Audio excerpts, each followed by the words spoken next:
Ang balaang kasulatan nga mao ang pulong sa Dios, mao kana ang atong paghahisgutan niini nga episode. Ang Biblia nga mo'y pulong sa Dios nagpakita kanato kung unsaon nato pagkinabuhi nga Kristohanon. Diri usab nato makita o diri usab sa Dios gipadayag ang iyang kabubuton sa imong kinabuhi ug sa akong kinabuhi. Gani ang mga leksyon nga atong makutlo niini nga libro. Magamit nato sa adlaw-adlaw nato nga pagkinabuhi. Ang mga pulong niini nagatudlo kanato ug naghatag kanato instruksyon kung unsang mga butanga ang atong gikinahanglan aron kita makabaton og maayong kaluwasan. Bisan tuod kani nga libro, 2,000 na katuig ang milabay nga gisulat kini. Apan ang mga pulong, mga instruction, magamit nato siya bisan karon. Dili siya madaan. Dili siya pwedeng ma-outdated. Permi siya up to date. Kani nga maong libro, gisulat kani sa mga tao nga gipalihok sila pinaagi sa balaang espiritu. Okay? Gilihok sila sa balaang espiritu. Dili lang gisulat nila kini kay miabot na resulta sa ilang tawhanon o personal nga opinion o personal nga hunahuna. Kung dili gigiyahan sila sa balaang espiritu aron ilang pagasulaton ang balaang kasulatan. Ato kanang mabasa sa ikaduhang Pedro versikulo 1 20 o 21. Ito nang basahon. Sa hingbaluan kini una sa tanan, nga walay bisan unsa nga tagna sa sulat nga nagagikan sa kaugalingon nga pagsaysay. Okay, verse 22. Kay walay tagna nga miabot pinaagi sa kabubuton sa tao, kundili ang balaang mga tao sa Dios mingsulti sa ginadala sila sa Espiritu Santo. So dili ta mo ingon nga ang mga nasulat niini bugna lang sa hunahuna sa tao. Kundi kani gikan sa Dios, gigamit lang niya mga tao nga mo'y nagsulat niini. Ug doon na po'y dakong hinungdan. Ngano nga kini nga pulong niya iyang gihatag kanato. Ato na makita sa 2 Timothy 3 verse 16 o 17. Kaya nagaingon diri.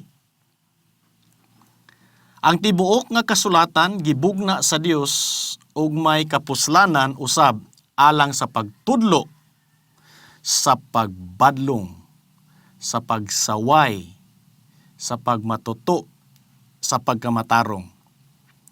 Aron ang tao sa Dios mamahingpit nga maandam sa bug-os alang sa tanang maayong buhat.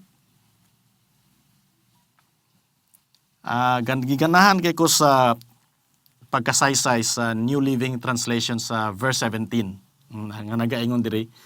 Gigamit kini sa Dios sa pag-andam ug pagsangkap sa iyang katawhan sa pagbuhat sa tanang maayong buhat. Unsa daw? Gigamit ni sa Dios aron kita maandam ug masangkap sa pagbuhat sa tanang maayong buhat. Apan makasusubo kaayong pamalandungon kung unsa pay gihatag sa Ginoo kanato nga makagiya, magatudlo, andam o magasangkap kanato, kani painoon nga libro ang dili kayo nato priority basahon. Ang research studies nagpamatuod. Duha ka kumpanya nga nag-collaborate niini nga study nga akong i-share kaninyo. Ang Barna Research Group o ang American Bible Society. Dugay na ni sila nga kumpanya nga sige sila research kung unsa ang giunsa sa tao paggamit ang balaang kasulatan kapilan lagi nabasa ang balang kasulatan, unsay epekto sa ilang kinabuhi.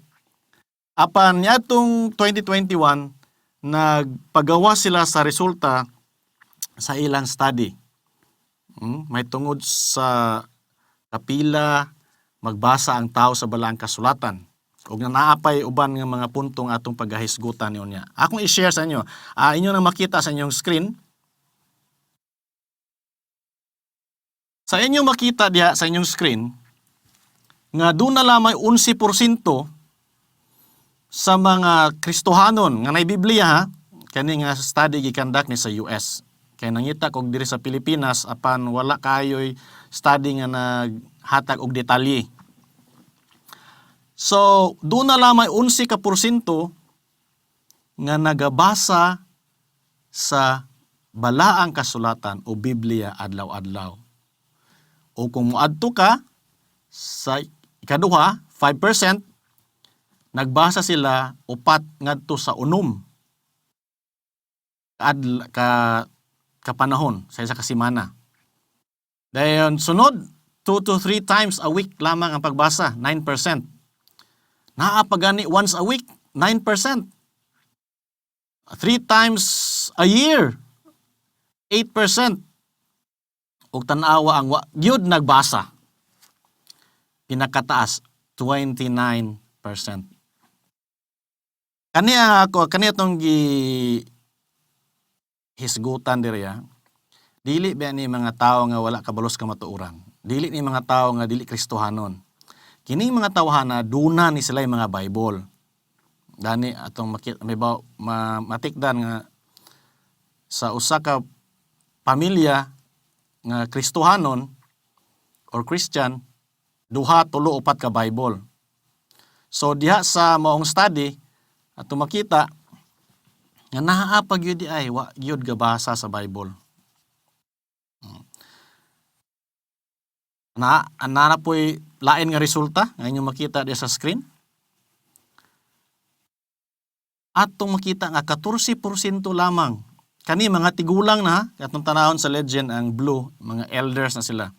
Ang nagatuo nga ang pagbasa sa balaang kasulatan nakatabang kanila sa pag-ila sa kabubuton sa Ginoo sa ilang kinabuhi. Di ba? Kasagaran nato na ginapangutana ng mga Kristohanon, unsa kay kabubuton sa Ginoo sa akong kinabuhi? Apan kung atong tanawon kini nga study, balik ta dito sa inyong screen. 14% ra ang nagatuo nga pagbasa sa balang kasulatan nga makatabang kanila pag-ila sa kabubuton sa Ginoo sa ilang kinabuhi. Gani kung atanawon ang mga millennials, mas may pinakaubos, mas taas-taas pagani ning mga teenager. Kaning Generation Z, 8%. So, mao tali ning hinungdan nga atong kalibutan karon nagkalandrakas. Ang kabubuton sa Dios ni amang go diri. Dili nimo pwede mapangutana sa imong silingan. Di nimo ma-search sa Facebook or sa Google. Apan ang kabuton sa Dios naa diri. Yes, ma-search mo sa Google pero mo sangko na diri na sa Bible ang kabubuton sa Ginoo sa atong kinabuhi. Okay? Tanawon na po nato ang resulta sa ilang lain na study. Kung imong tanawon diya sa graph, ang nagatuo ikapito lang ang Bible sa tinubdan or source of comfort. So nakita nila sila study nga ang pagbasa sa Bible anaa sa ubos ikapito nga source sa comfort during sa COVID.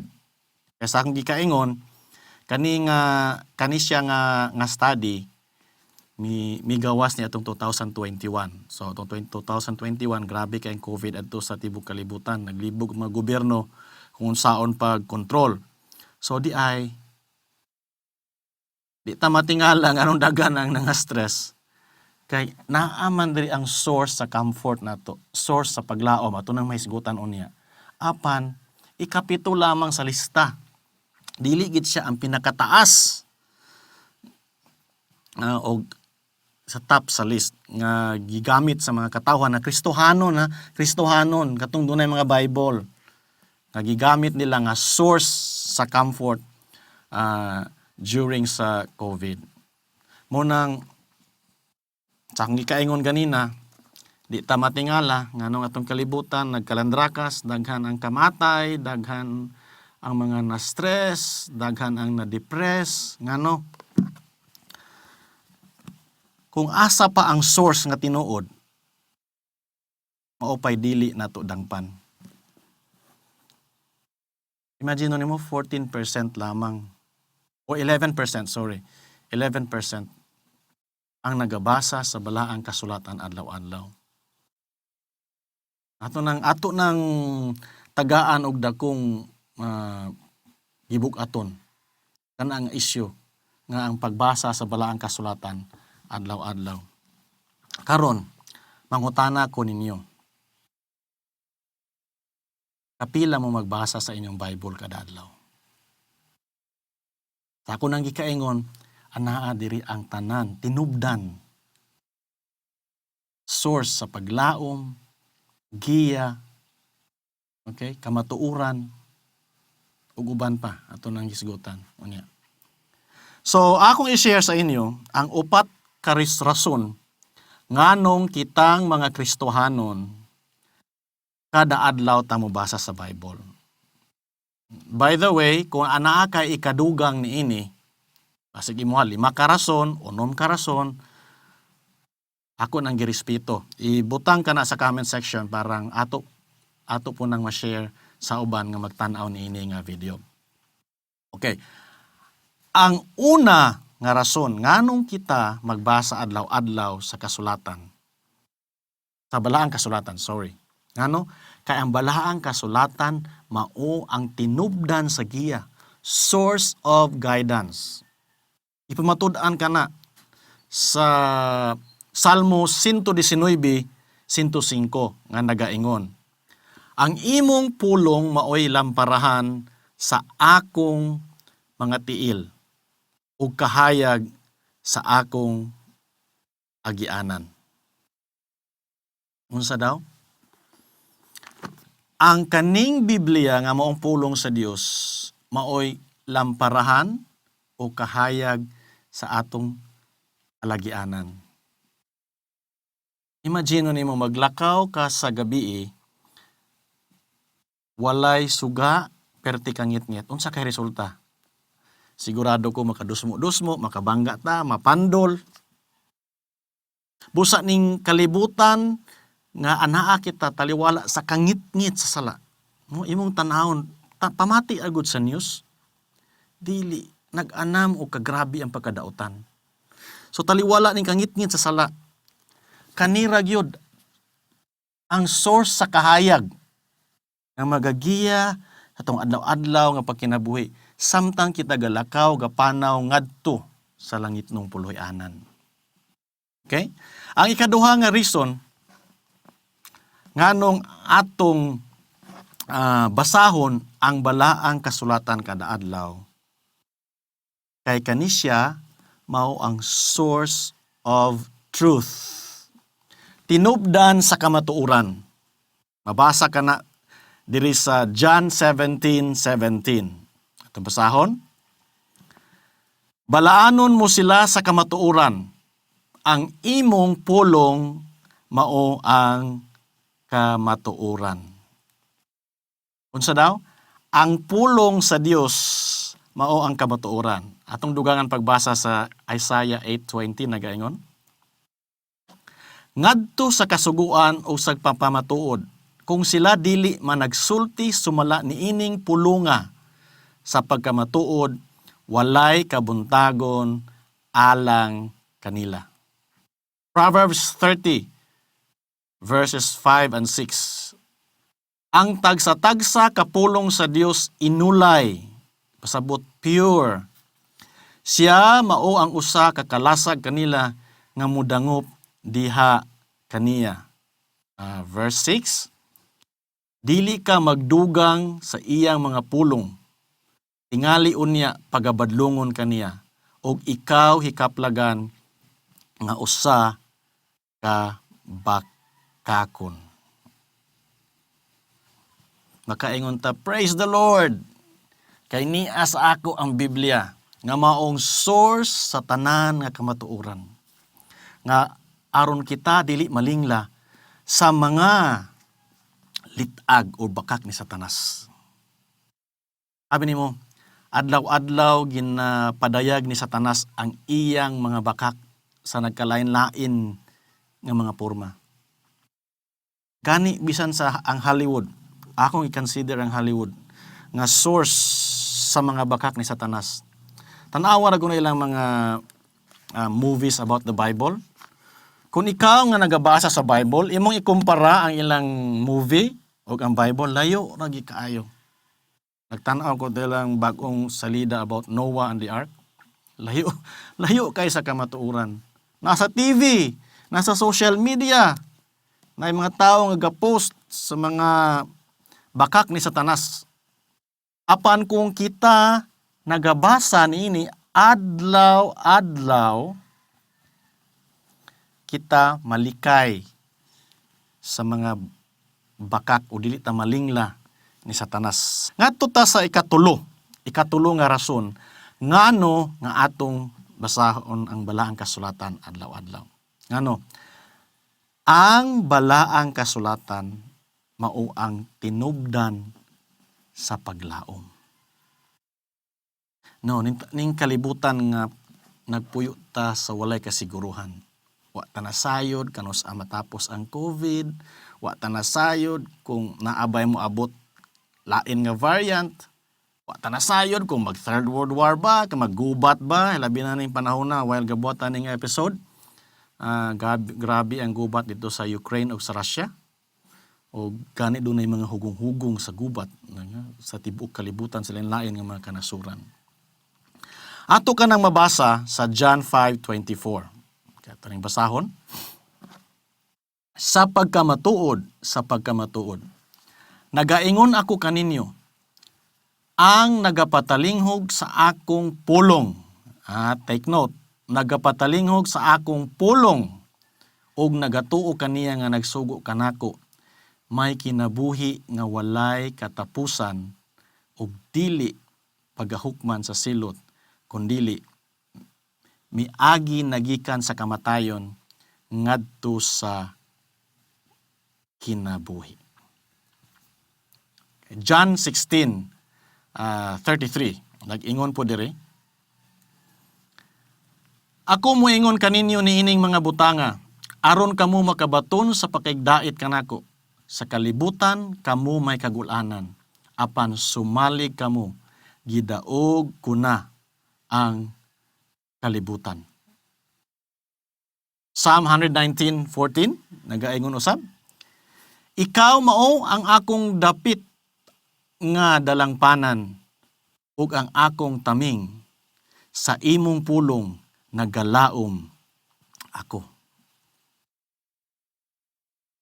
Mga igsoon, ang Ginoo nagapasalig nga ania diri ang tinubdan sa tanan natong mga paglaom.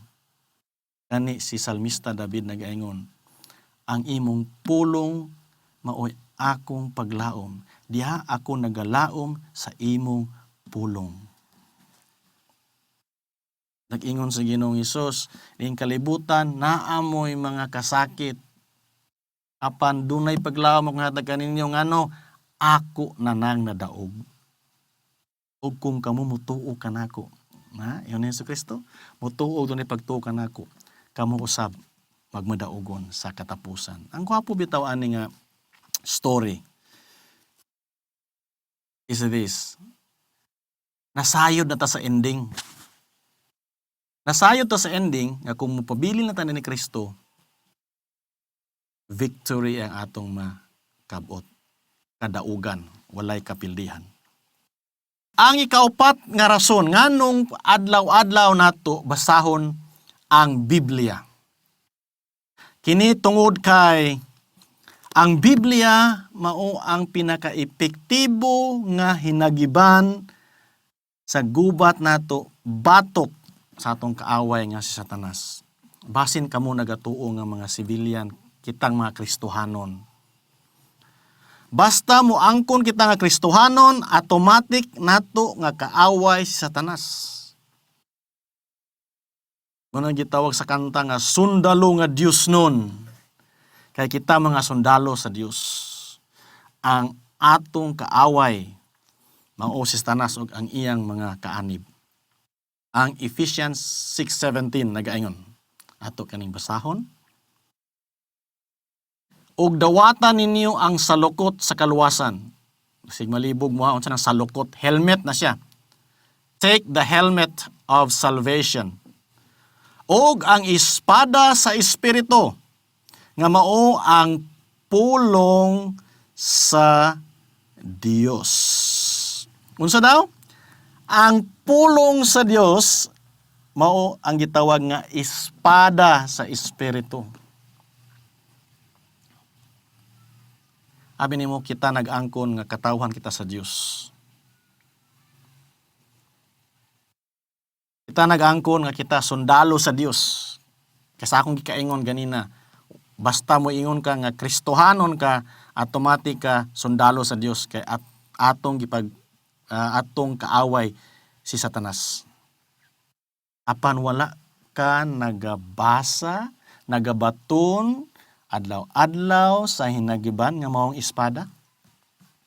Kung akong i-share sa inyo ning passage nga ako kaning nabasa sa The Armor of Righteousness, page 86, nagaingon diri. The most effective fighters in the army of Prince Emmanuel are the men and women who have the best knowledge of the scriptures and whose faith and confidence in them is unquestioned. Unsa daw? Ang labing epektibo nga mga manggugubat sa kasundaluhan ni Prince Emmanuel, katong mga lalaki o babae nga kinsa dunay labing maayo nga kahibalo. Unsang kahibalo? Balaang kasulatan ug kansang hugot nga pagtuo o pagsalig nga dili maduha-duhaon. Si Ginoong Hesukristo naghatag siyang example kung giunsa niya pagpildi si Satanas. Giunsa niya nga nakasurvive siya sa mga temptasyon ni Satanas. Ato ka nang mabasa sa Desire of Ages, page 120, nagaingon. Sa matag tentasyon, ang hinagiban sa iyang pakigubat, mao ang pulong sa Dios. Samtang si Kristo naghupot niya nga posisyon, ang manunulay dili makapahimulos. Gani, ang 1 Peter 5:8 nagaingon nga ang atong kaaway nga si Satanas mura ni siya leon, galibot-libot, gangulob, gapangita sa iyang tukbonon. Kana ra ba si Satanas pag mo atake na sa tua, kana yung panahon nga dili ka andam. Na daw bi kung wala ka gatuon o gabasa sa balaang kasulatan kada adlaw, nga mao ang espada nga atong magamit sa pakigubat sa atong kaaway nga Satanas, nga nabiktima ta. Kaya ang 1 Peter 5:8 nagaingon, magbuutan kamo ug managtukaw kamo. Ang inyong kaaway, kinsa atong kaaway? Ang yawa, ingon sa usa ka nagangulob nga leon, nagalibot-libot sa pagpangita og tukbonon. Nangahigala, kung di kita magbasa sa Biblia adlaw-adlaw, kita gyoy matukob ni Satanas. Si Ginoong Hesukristo naghatag ng example nga ang pulong sa Dios nga naa sa iyang kasing-kasing adlaw-adlaw, maoy iyang nagamit pakig-away ug pagbuntog sa mga temptasyon ni Satanas. Mao nga kinahanglan nato. Ako kinasing-kasing nga nagaaghat kaninyo. Read your Bible every day. Lahi gyud mga igsoon. Kung atong basahon ang balaang kasulatan nga tag-adlaw. Gani nagpasalamat ko sa akong mga ginikanan nga sukad pa kami sa mga bata. Sukad pa sa mga bata kami. Gitrained kami pag basa sa balaang kasulatan. Gabasa ko mga 4 o'clock or 5 o'clock sa kadlawon o ingon ang usab sa dili pa matulog.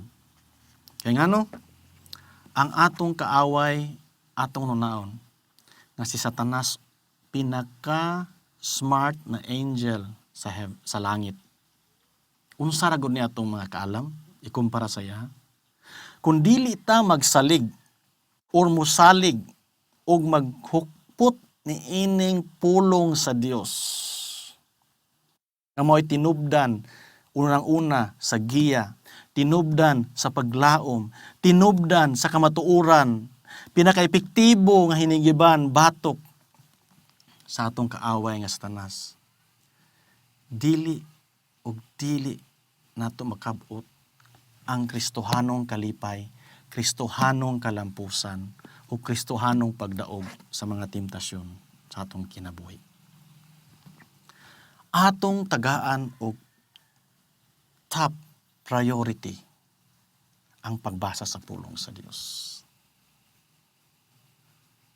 Kung natay panahon sa pag-Facebook, sa pila ka oras, pagtan-aw sa mga YouTube, labi ng tao na addict na gid sa YouTube, naman gud tanan, mga vloggers, tatanan diya.